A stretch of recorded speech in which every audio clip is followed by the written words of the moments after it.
Hey guys, NielVTEC here, and yeah, we have a new project in our hands today because someone broke their car. I literally told them to put oil in their car that does not have oil, and they did not listen. What happened with their red Hyundai? I mean, that car was bound to die, to be honest. It's not the car, it's the driver, let's be honest. And yeah, that car exploded, no more engine. So yeah, I ended up deciding the Yaris. Just take the Yaris. Ended up buying a Lexus. I'll let you guys guess how much I paid for this car. It's my first white car. I always wanted to have a white car, but buying used white cars is like almost impossible to have a good condition. But honestly, this one is pretty good. Usually it would rust like around this area. As you guys can see, look at here, man. It's literally clean. And look at the door frame. Barely any rust. Came with the black rims, Lexus. I didn't even know, I thought it was aftermarket, but it was the OEM Lexus wheels. So I was pretty happy with that. Yes, it's all-wheel drive. I made sure to buy all-wheel drive because some people can't drive in the winter. Like, so she's probably gonna drive this in the winter too, so she doesn't die. Yeah, it's all-wheel drive. It's the first car I own that's all-wheel drive. It's more maintenance, but it has all the options. The only few bad things, no, the AC doesn't work. I already fixed the AC in the Honda. The ABS light is on. It's probably because of the sensor on the passenger side. That's what he told me. Maybe he's lying, who knows. There's a problem with the catalytic converter, so maybe, who knows, maybe I'll just change up the exhaust system so it sounds nice and everything. But we'll see how it goes, because I just wanted this to be my calm car, and you know, I had the Honda Civic for like the more noisier sound car, and that's pretty much it. It's has 260,000 kilometers, all right, but let's be honest, it's a Toyota. It's gonna survive longer than I am. Yeah, I'm very happy with this purchase, honestly. NielVTEC here. The guy was selling it for 4.2K because he had all the problems. One day I was at my favorite restaurant called Presso, sponsor me. Presso tea, right. I was like, I want to buy this car. I could buy this car. It could be a good project. So I offered him 2.5, but I knew he was not just gonna accept that. So I named all the problems on how much it was gonna cost me and everything. I just shoot the shot. That was like 90% chance of him saying no, but it's a shot that I took nonetheless. And guess what? He said he would feel bad selling this car for less than 3K. And I just said, yeah, okay, all right, understood. Just let me know if ever you would let it go for 2.5. Guess what? A couple of minutes later, he said yes. So always shoot your shot. Don't lowball. Make sure when you negotiate in marketplace or whatever it is, you have reasons to negotiate the price. Don't just say, don't say any price number and expect them to say yes. So here's the car. Pretty cool. Reminds me of my BMW, my first car. Like, look how that sounds. It's a V6. Yeah, I have no idea what else I can say, but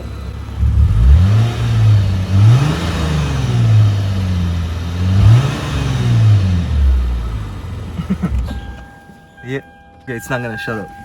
I'll just talk outside. For 2.5, my Toyota Yaris costs more than this. Any car that I bought costs more than this. This is probably the cheapest car that I bought and the most luxury car, well, except the BMW. But even then, like, this has more options than my BMW. Honestly, I think I got it for a steal. Spoiler alert, I just bought a brand new motorcycle that you guys are gonna see in the future videos. And honestly, don't tell the bike, but I'm more satisfied buying this car, to be honest, just because this is my thing, right? I buy cheap cars and just fix them and just put them in the best state that they can be.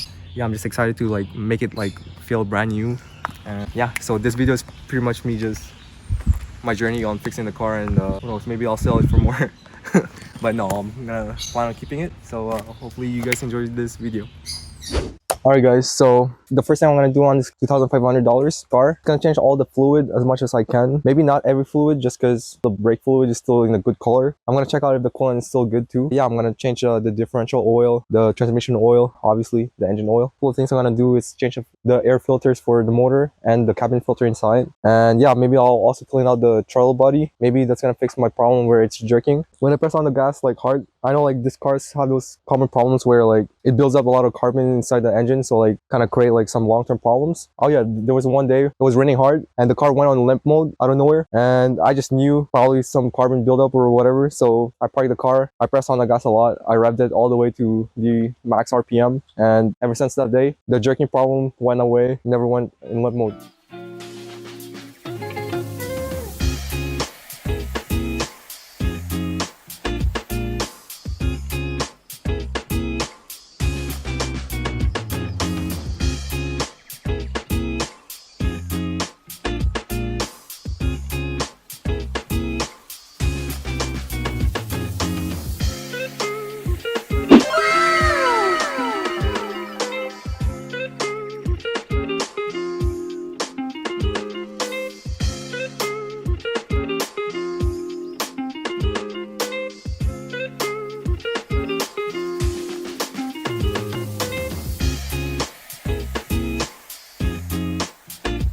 Alright, so as you can see, my friend also let me know that my axle boot is messed up. But yeah, he just told me to replace the whole axle itself just because the price is gonna be around the same thing and like you need a special equipment for it. And the axle is pretty cheap compared to like other parts. And I checked it out, it's only gonna cost me around $100.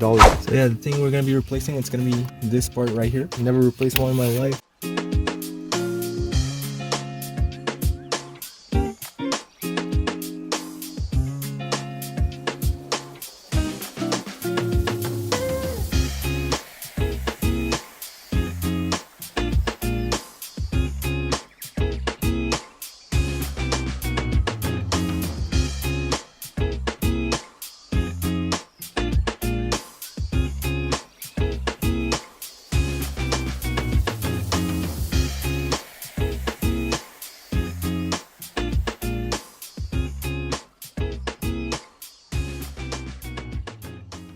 So I managed to loosen it up by hammering it. So hopefully it comes out soon enough.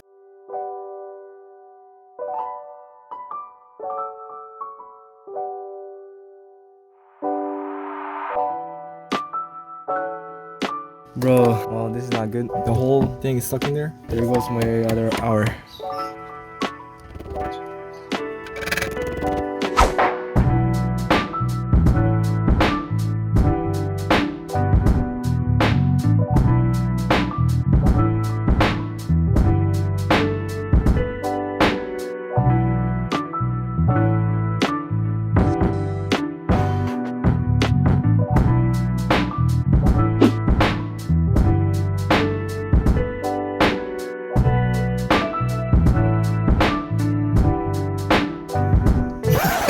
Goofy boys.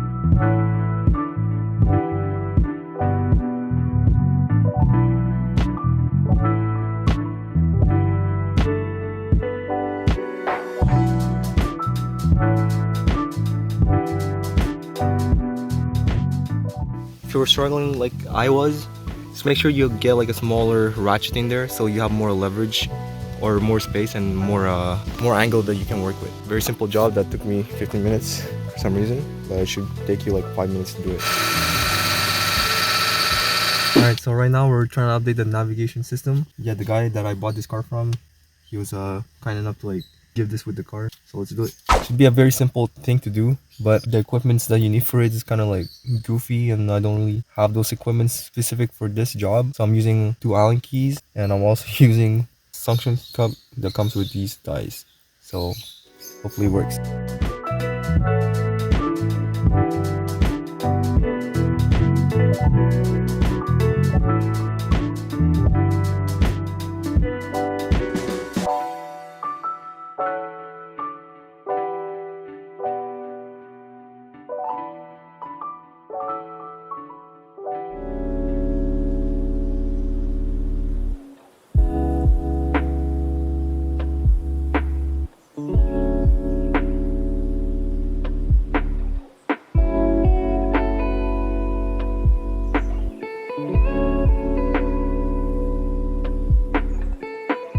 So yeah, that's pretty much it for this car. I have all the costs that I put on this. Yeah, let's begin with all the parts I bought on Rock Auto. So yeah, for the O2 sensor, it cost me $63, $68 for the axle. I spent $42 on each rear wheel bearings, which is pretty cheap. Yeah, so all those parts cost me around $300 plus $100 for the shipping. For all of those, it cost me $400 just for the part. Yeah, I decided to replace the O2 sensor myself. I have my own video on that. All that cost me was probably like $70 with the shipping. But this car, the AC wasn't working when I got it. The old owner thought it was the AC condenser. After putting like AC refill on it, it would work, but it would only last a week. So what does that mean? It means that there was a leak. It was the low pressure line that was leaking. Yeah, I didn't do that. I suck at finding leaks, so I brought it to the garage. Which, shout out to my friend, he works there. So yeah, it was a low pressure leak. For everything, it cost me approximately $780. It should have been that. They were refilling the whole system, but the condenser exploded. Don't ask me how that happened. I ended up paying for the condenser, which costs $260. Yeah, the next thing was I was doing the wheel bearing on the rear. Halfway through, I realized I didn't want to do it just because of all the headaches that came with it. But I ended up like just bringing it to the shop. Yeah, again, it cost me $240. Yeah, my friend was pretty honest with me that he broke the sensor. So that's one of the things that you guys gotta keep in mind when you're replacing the wheel bearings on this car. The O2 sensor, if you don't remove it, it's gonna break. So make sure you remove it before you take out the wheel bearing. Yeah, I thought that was all the things I'm gonna spend on this car, but the muffler ended up falling just because how rusty the car was. So yeah, in total with the parts and with all the labor, it cost me around $1,640 with all the repairs. What does that mean? Well, I bought this car for $2,500 plus $1,640. Is it worth it? Definitely, just because how good of a condition the car is compared to like everything, all the other cars on marketplace. So yeah, I'm definitely happy with this purchase. Definitely one of the best one I made in my life, at least. Yeah, that's pretty much it. If you guys enjoyed this video, leave a like, leave a comment down below if you have any questions or any recommendations you want me to do on this car. And if you want to see more videos like this, subscribe. And yeah, I hope you guys good luck in finding like deals like this. I'll see you guys in the next video.